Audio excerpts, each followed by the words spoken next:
Hello बच्चों, आज मैं लेके आई हूँ एक नया विषय जो आपकी तैयारी को बेहतर करेगा। तो वो विषय है पॉलिटी, जिसको आप लोग बोलते हैं, यानी कि भारतीय राज्य व्यवस्था का पहला टॉपिक, जिसको हम लोग प्रस्तावना कहते हैं।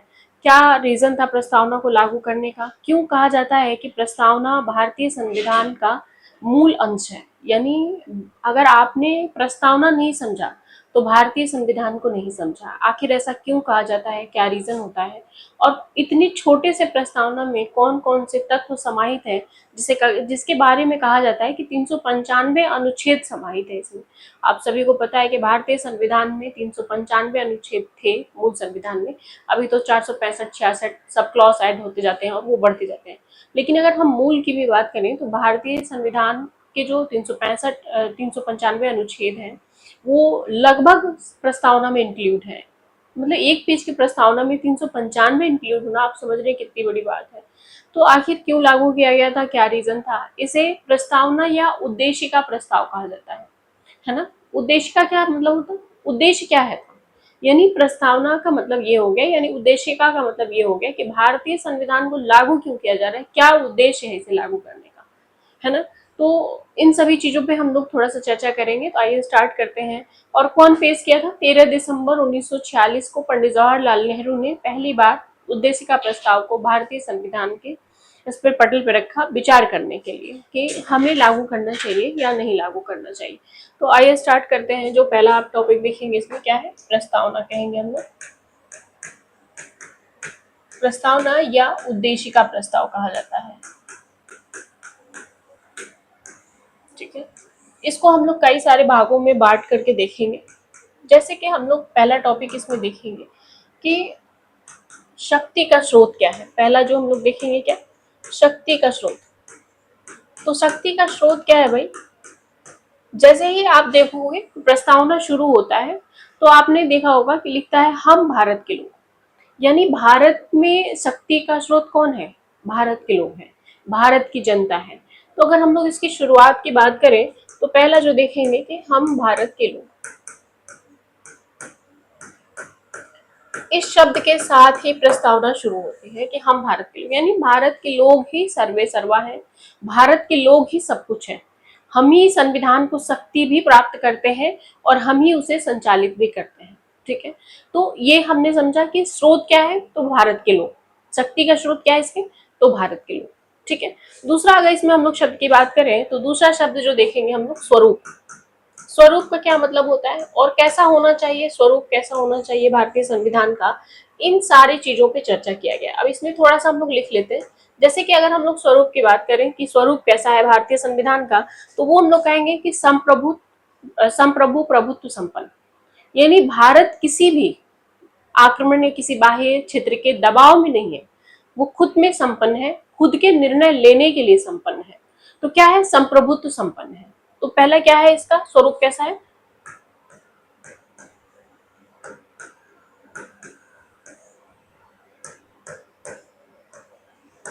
ठीक है, संप्रभुत्व संपन्न।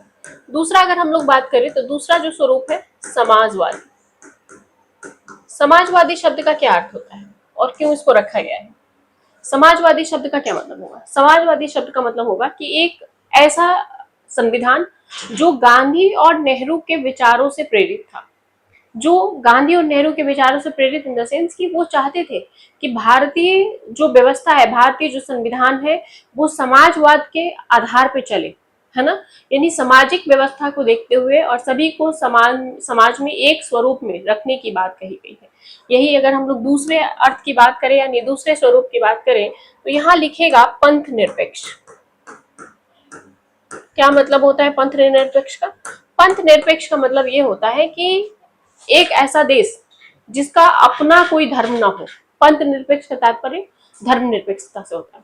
और धर्मनिरपेक्षता का मतलब कि एक ऐसा देश जिसका अपना कोई धर्म ना हो, वो सभी धर्मों को समान संरक्षण दे, उसे पंथ निरपेक्ष कह के परिभाषित किया गया है, ठीक है।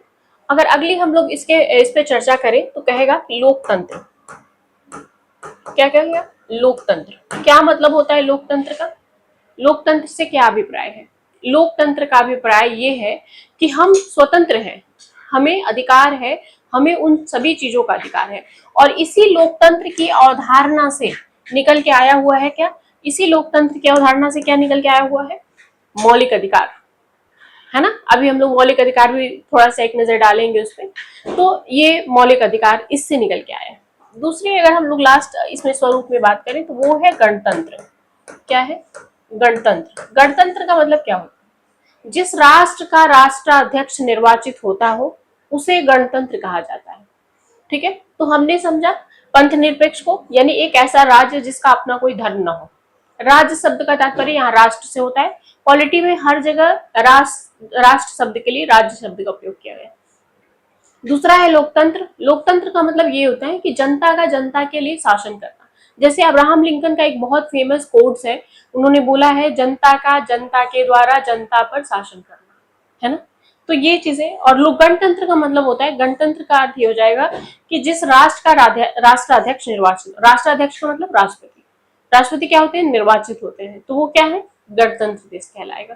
ठीक है, तो ये हमने स्वरूप में ये सारी चीजों को देखा। उसके बाद अगला जो देखेंगे हम लोग सबसे इंपॉर्टेंट वो है उद्देश्य। क्या है, उद्देश्य। ठीक है, क्या उद्देश्य है इसके, पहला तो है कि न्याय। ठीक है, न्याय की बात करता है। अब न्याय में भी कितने तरह की बात क्या करता है, तीन तरह की न्याय। सामाजिक न्याय, दूसरा जो है आर्थिक न्याय, और तीसरा है राजनीतिक न्याय। ठीक है, ये थोड़ा अच्छे से समझेंगे हम। न्याय में तीन तरह की न्याय की बात करता है। पहला कह रहा है सामाजिक न्याय। सामाजिक न्याय का मतलब समाज में सभी वर्गों को एक समान न्याय दिलाया जाए, किसी को किसी के अधिकारों से वंचित न किया जाए, वो है सामाजिक न्याय। दूसरा बात कर रहा है आर्थिक न्याय की। आर्थिक न्याय का क्या तात्पर्य होगा, आर्थिक न्याय का तात्पर्य होगा कि अगर भारत सरकार के द्वारा कोई भी योजना चलाई जा रही है तो उसका लाभ सभी को मिले। दूसरा ये है कि सबकी आर्थिक स्थिति बेहतर की जाए। अब आर्थिक स्थिति, ये पूरा, ये एक शब्द आपको दिख रहा है ना, ये पूरे के पूरे अर्थव्यवस्था में सम्मिलित है। जब आप अर्थव्यवस्था पढ़ोगे, यूपीएससी स्टूडेंट होने के नाते जब आप अर्थव्यवस्था शुरू करोगे तो उसमें एक बहुत अच्छा सा वर्ड आता है और वो होता है वित्तीय समावेशन का।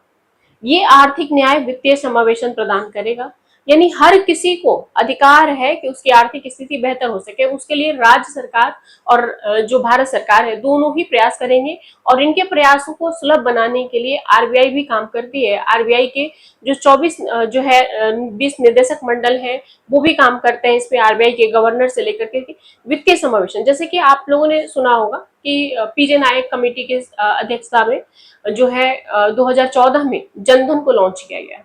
जनधन क्यों था, आर्थिक न्याय दिलाने के लिए, वित्तीय समावेशन को बढ़ावा देने के लिए जनधन को लॉन्च किया गया था, है ना। जनधन, तो सवाल ये है कि क्या सिर्फ अकाउंट खोल देना वित्तीय समावेशन हो जाएगा, नहीं। इसके लिए भारत सरकार निरंतर प्रयास कर रही है। अभी सखी बीमा योजना लॉन्च की है, अभी आप देख सकते हो आयुष्मान भारत योजना है, मनरेगा है। ये सब क्यों है, आर्थिक विकास को बेहतर करने के लिए, आर्थिक न्याय प्रदान करने के लिए, समाज के हर वर्ग को, पिछड़े हुए वर्ग को, यानी समावेशी विकास को बढ़ावा देने के लिए इस तरह की न्याय की आवश्यकता होती है। आप देख रहे हैं कि इस एक वर्ड का कितना बड़ा मीनिंग होगा। दूसरा अगर हम लोग लास्ट वाला देखें कि राजनीतिक न्याय, कई बार ये अगर हम लोग देखते हैं तो राजनीतिक न्याय का क्या तात्पर्य होगा, बहुत सारे आपको ऐसे क्षेत्र, ऐसे जगह और ऐसी चीजें प्राप्त हो जाएंगी जिसमें आप देखोगे और कहोगे कि सरकार जो है हमारे लिए, जैसे कई सारे आप क्षेत्र में इलेक्शन में आप जैसे मुखियाई का या प्रधानी का वोट वगैरह होता होगा तो देखते होंगे कि वो क्षेत्र ही पूरा बैकवर्ड के लिए रिजर्व है, पिछड़ी जाति के लिए रिजर्व है। क्यों, क्योंकि उन्हें उस क्षेत्र से जो है उनका समाज में बराबर का प्रतिनिधित्व नहीं है, और जब तक उन्हें आरक्षण देकर के वहां नहीं पहुंचाया था तब तक राजनीतिक न्याय नहीं प्राप्त हो सकता, इसलिए कुछ सीटों को रिजर्व भी कर दिया जाता है।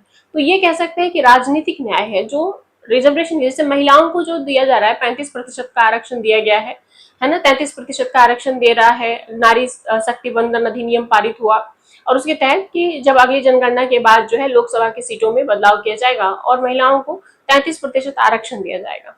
तो क्यों, क्योंकि उन्हें राजनीतिक न्याय नहीं प्रदान हो रहा है, वो हिस्सा नहीं मिल पा रहा है जो समाज के सभी वर्ग को मिलना चाहिए, तो वो महिलाएं पीछे हो रही हैं, इसलिए वो 33% आरक्षण दिया गया। इसके जो अगले स्वरूप की हम लोग बात करेंगे वो है स्वतंत्रता या समता। स्वतंत्रता, ठीक है, जिसका मतलब हम लोग ऑलमोस्ट समझ चुके हैं।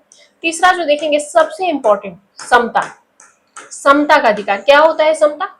समता का अर्थ होता है समानता का अधिकार, जो कि भारतीय संविधान के मौलिक अधिकार 14 से लेकर के 18 तक में समता के अधिकार का वर्णन करता है ना। 14 में है ना समता का अधिकार या समानता का अधिकार, है ना। 14 से लेकर के 18 तक जो माना जाता है उसे समानता का अधिकार कहा जाता है, और उसी में 14 में है कि अवसर की समानता। तो इस वर्ड को आप लोग थोड़ा सा नोट करके रखिएगा, मैं अभी इस वर्ड को परिभाषित करूंगी, ठीक है। अगला जो हम लोग देखेंगे इसमें कि समानता के बाद क्या है, तो व्यक्ति की गरिमापूर्ण जीवन जीने का, यानी व्यक्ति की गरिमा का अधिकार के गरिमापूर्ण जीवन का अधिकार, ठीक है, जीवन गरिमापूर्ण अधिकार, ठीक है। और आर्टिकल क्या है, 21 है।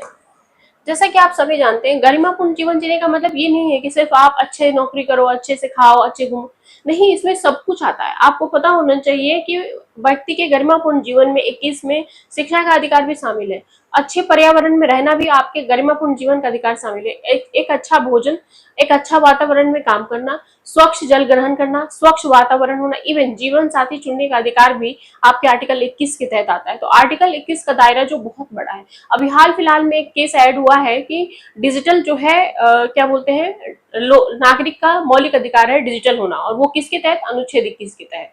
तो इसका दायरा काफी बड़ा है, लगभग 35 से 40 या उससे भी ज्यादा अधिकारी इसमें शामिल होते हैं।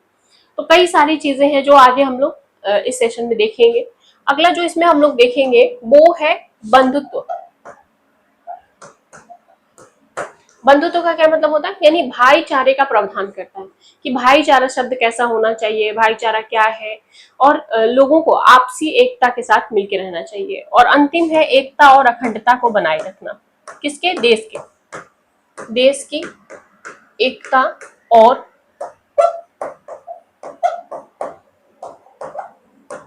अखंडता को, यानी देश में किसी भी तरह का कोई भी नुकसान, कोई भी छेड़छाड़ या जाति धर्म के नाम पे किसी तरह का विवाद, इन सब चीजों को गैर कानूनी माना गया है, ठीक है। तो ये हमने देखा इसका स्वरूप कैसा है, उद्देश्य कैसा है। इसके अलावा जैसे कि आप लोगों ने पढ़ा होगा कि एएन पालकीवाला ने इसे बोला है कि ये एक परिचय पत्र है, किसका, हमारे दीर्घकालिक सपनों का एक परिचय पत्र है।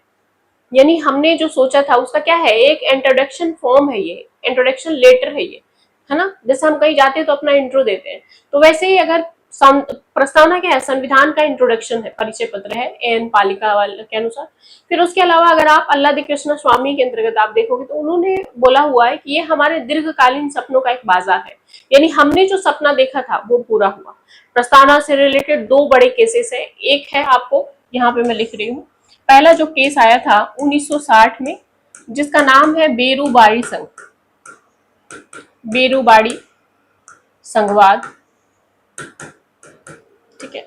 इसमें क्या था, इसमें कहा गया कि बेरूबाड़ी संघ में कि प्रस्तावना संविधान का अंग नहीं है, ठीक है, इसने मानने से इनकार कर दिया। लेकिन वही फिर जो दूसरा केस आया 1973 में, और उसका नाम था केशवानंद भारतीवाद,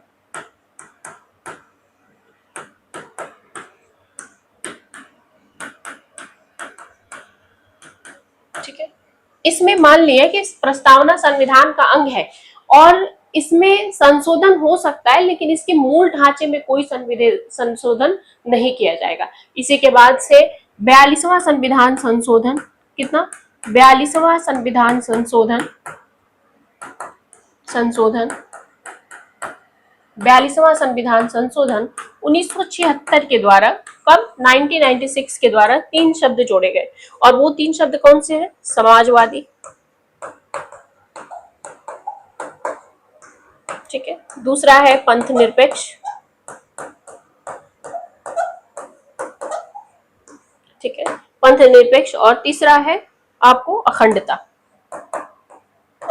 एकता शब्द की जगह अखंडता को ऐड कर दिया गया, ठीक है। तो ये 3 है जो कि मूल है, ठीक है, यानी ये बाद में 42वां संविधान संशोधन 1976 के द्वारा इसको ऐड किया गया, और फिर उसके बाद से ये बताया गया कि हाँ, मूल संविधान में हम कोई भी चेंजेस नहीं कर सकते, लेकिन हाँ आने वाले समय में जो अगर कुछ लगे कि इसमें बदलाव करना है तो हम करेंगे। मैंने एक शब्द यहाँ पे आप लोग को छोड़ा था और लिखा भी है इंपॉर्टेंट, समता, ठीक है।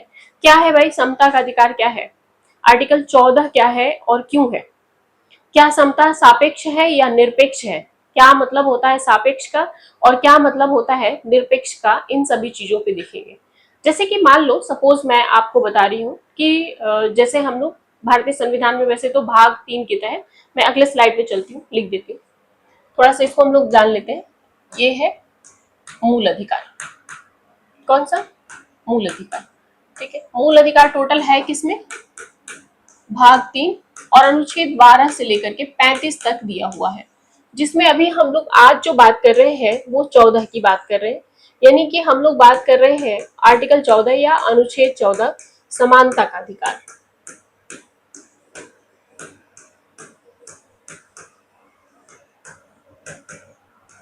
ठीक है, तो हम लोग जरा सा इसके बारे में जान लेते हैं कि समानता का अधिकार है क्या और क्यों लागू किया गया। जैसे आप मान लो कि आप घर बनाते हो, है ना, और घर में सारी जरूरी चीजें होती हैं, एक पर्सनल आपका कमरा भी होगा।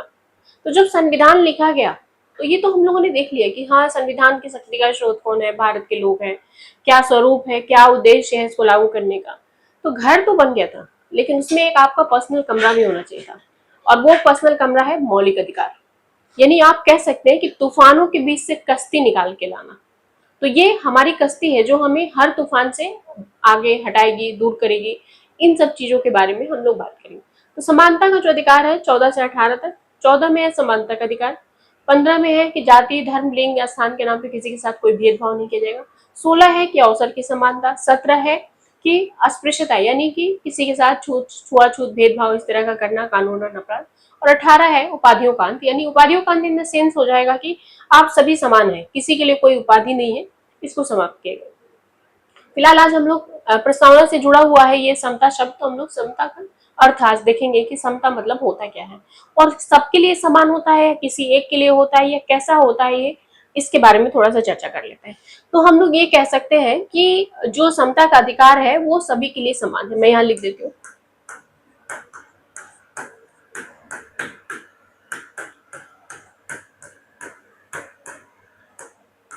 ठीक है, और ये विधि के शासन के अनुरूप है। जैसे आप मौलिक अधिकार पढ़ना शुरू करोगे, मौलिक अधिकार जब आप पढ़ना शुरू करोगे ना, तो उसमें 13 में बताया गया है कि जो भी मौलिक अधिकार है उन्हें विधि द्वारा स्थापित प्रक्रिया के अधीन ही चलाया जाएगा, और अगर कोई भी ऐसा कानून जो मौलिक अधिकार को निलंबित या सीमित करता है, वैसे कानून को समाप्त कर दिया जाएगा। क्यों? क्योंकि मूल संविधान में यही है कि आप मौलिक अधिकार में कोई छेड़छाड़, बदलाव नहीं कर सकते, उसे सीमित नहीं कर सकते, उसके प्रभाव को समाप्त नहीं कर सकते। जैसे कि मैंने अभी बताया भी आपको कि प्रस्तावना के भी मूल भाग में छेड़छाड़ करने का कोई अधिकार नहीं है। कब आया था? 1973 में केशवानंद भारतीवाद में इस बात का फैसला हुआ। यानी प्रस्तावना के मूल अंग में या संविधान के मूल अंग में कोई भी छेड़छाड़ नहीं किया जा सकता। हाँ, उसमें सब क्लॉज ऐड करके आप कोई और फैसिलिटी दे सकते हैं, जैसे कि मैंने बोला अभी आपको कि सभी के लिए समान जो है, सभी के लिए समान अधिकार देता है, समानता का तात्पर्य। अब मैं यहाँ पे थोड़ा सा आप लोगों को समझाने के लिए एक चीज लिख रही हूँ कि सपोज मान लो कि यहाँ पे एक शब्द यूज किया मैंने, विधि के शासन। यानी विधि ने अगर कोई कानून प्रक्रिया बना दिया तो वो सभी के लिए सेम होगा। सपोज मान लो कि मैं यहाँ लिख देती हूँ कि 1972 का अधिनियम जो था, ठीक है, अब 1972 का या 1986 का पर्यावरण संशोधन अधिनियम जो है, पर्यावरण को संरक्षित करने के लिए, तो अगर मान लीजिए कोई भी पर्यावरण को नुकसान पहुंचाता है तो ये कानून सबके लिए अप्लाई होगा, सबके लिए दंड का प्रावधान सेम है। जैसे चाहे वो अंबानी ही क्यों ना हो, उनको भी मिलेगा, चाहे वो सलमान खान हो, उनको भी दिया जाएगा वैसा ही दंड, क्योंकि उन्होंने उल्लंघन किया है। चाहे वो सलमान खान का ड्राइवर ही क्यों ना हो, ठीक है, उसको भी, या कोई रिक्शा चालक हो, रिक्शा चालक हो, उसको भी अगर उसने विधि का उल्लंघन किया है तो समानता के अधिकार के तहत जो भी कानूनी प्रक्रियाएं बनती हैं ये उनको दी जाएगी। ठीक है, यहां तक तो हमने समझ लिया। चाहे वो भारत का राष्ट्रपति ही क्यों ना हो, भारत का राष्ट्रपति ही क्यों ना हो, यहाँ पे मैंने एक शब्द यूज किया, भारत का राष्ट्रपति। दूसरा एक और शब्द यूज कर रही हूं, जैसे कि प्रधानमंत्री, जैसे कि मुख्यमंत्री, और एक और शब्द याद रखिएगा आप लोग, राजदूत। ठीक है, सभी के लिए एक जैसा प्रावधान करता है ये, और जब सभी के लिए एक जैसा प्रावधान करता है तब तक हम इसको क्या बोलेंगे, तब तक हम बोलेंगे कि ये निरपेक्ष है, यानी किसी के पक्ष में नहीं है, पूरी तरह से विधि द्वारा स्थापित प्रक्रिया के अनुरूप चल रहा है, निरपेक्ष है। मेरा सवाल ये है बच्चा लोग, या आप लोग पढ़े भी होंगे कि सपोज मान लीजिए कि हमने यहां तक तो समझ लिया, लेकिन ये वाला जो लाइन आप देख रहे हैं ना, ये डिफरेंट है। अब थोड़ा सा हम लोग इसको जानते हैं कि क्यों डिफरेंट है। जैसे मैंने बोला कि सभी के लिए है, लेकिन भारत का राष्ट्रपति एक प्रतिष्ठित पद है, और भारत के राष्ट्रपति या प्रधानमंत्री या मुख्यमंत्री या राज्यपाल, ये जब तक अपने पद पर बने हुए हैं, इनके पद पे कोई कार्रवाई नहीं की जाएगी। सोचो बच्चा लोग, कितना खराब लगेगा कि कोई राष्ट्रपति किसी मंच से खड़े होकर के भाषण दे रहा है और समानता के अधिकार का उल्लंघन करने के आधार पर मंच पे ले आके हथकड़ियां पहना दी जाए। उस देश की कितनी बेइज्जती होगी, थू थू हो जाएगी पूरे समाज में।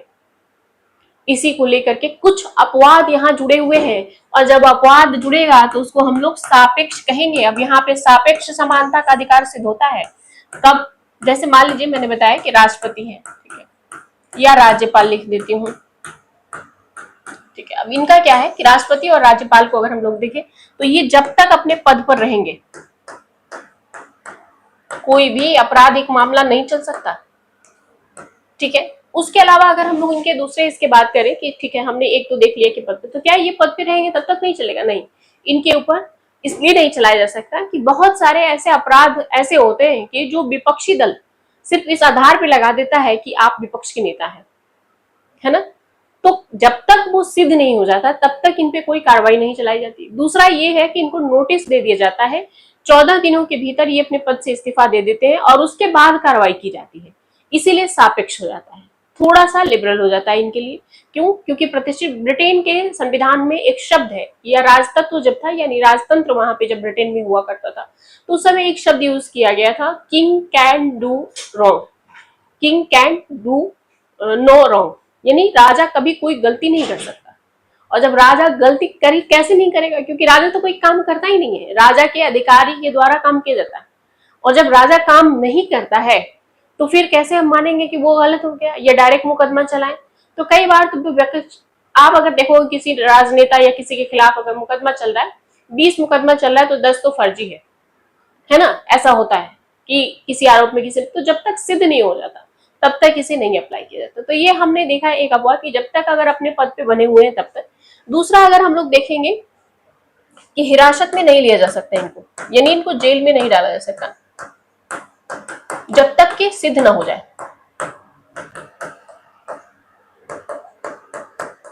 ठीक है। तो जब तक अपराध सिद्ध नहीं हो जाता तब तक इनको हिरासत में नहीं ले सकता है किसी को भी, ठीक है। तीसरा जो हमने देखा राजदूत वाला जो मामला देखा, और इनको न्यायालय के समक्ष जो उपस्थित करने का प्रावधान है वो भी नहीं होगा जब तक सिद्ध रहेगा न्यायालय के समक्ष वाले में, ठीक है। अब ये वाला जो एक शब्द है कि मैम राजदूतों को क्यों ऐसा किया गया है, आप लोगों का सवाल है। तो राजदूतों को इसलिए किया गया है कि सपोज मान लीजिए कि किसी राजदूत के खिलाफ कोई मुकदमा चला है कि उन्होंने 1986 का उल्लंघन किया है, तो समानता के अधिकार के तहत उन्हें भी जो प्रावधान है दंड का वो मिलना चाहिए।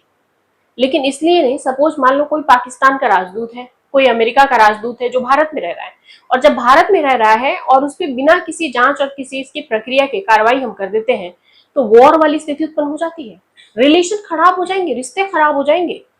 इसीलिए सारी चीजों को जानकारी में रखते हुए इसलिए राजदूतों को भी इन अपवाद में रखा गया है, ठीक है। ये हमने निरपेक्ष वाला भी देखा और सापेक्ष भी देखा। इसके अलावा एक चीज और आता है इसमें, 14 के अपवाद भी हैं।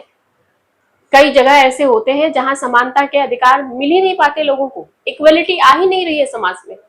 जैसे मान लो कोई जनजातीय क्षेत्र है, वहां पे वो जनजाति रह रही है, उस जनजाति के पास कोई पेपर वर्क नहीं है कि वो जमीन उसका है, लेकिन फिर भी सरकार उनको वहां से नहीं हटा सकती। क्या अंडमान के जनजातियों के पास कोई भूमि अधिग्रहण क्षेत्र के कानून के तहत उनके पास कोई लिस्ट है जमीन की कि हाँ ये जमीन उनकी है? नहीं है ना, फिर भी सरकार उन्हें खाली नहीं करा सकती। रीजन जानते हैं क्यों? क्योंकि समानता के अधिकार का उल्लंघन, आप यहाँ नहीं कह सकते कि समानता के अधिकार का उनके पास पेपर नहीं और आप उन्हें हटाइए, क्योंकि वो अल्पसंख्यक है। सपोज मान लो, मैं एक चीज और यहाँ थोड़ा सा क्लियर कर दूं कि एक मान लो कोई बच्चा है, हम बच्चा लिखते हैं, ठीक है, कोई भी बच्चा ए लिखते हैं और बच्चा बी लिखते हैं हम, ठीक है। बच्चा ए और बच्चा बी, ठीक है। हमने बच्चा ए को कहाँ पढ़ाया है, मान लीजिए कोई भी अच्छे से स्कूल का नाम हम दे देते हैं, डॉन बॉस्को लिख देते हैं, ठीक है। ये बच्चा कहाँ पढ़ रहा है, डॉन बॉस्को, एक इंग्लिश मीडियम स्कूल में। एक बच्चा है जो पढ़ रहा है, जो जनजातीय समुदाय है, जो अंडमान के जंगलों में पढ़ रहा है,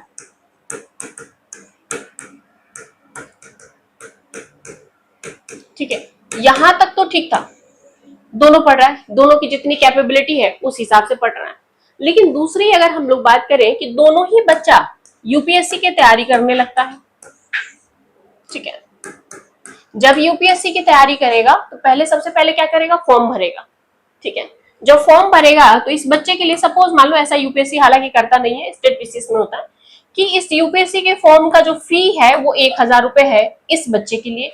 वही इस बच्चे के लिए यूपीएससी के फॉर्म का फी 350 रुपए है। क्यों?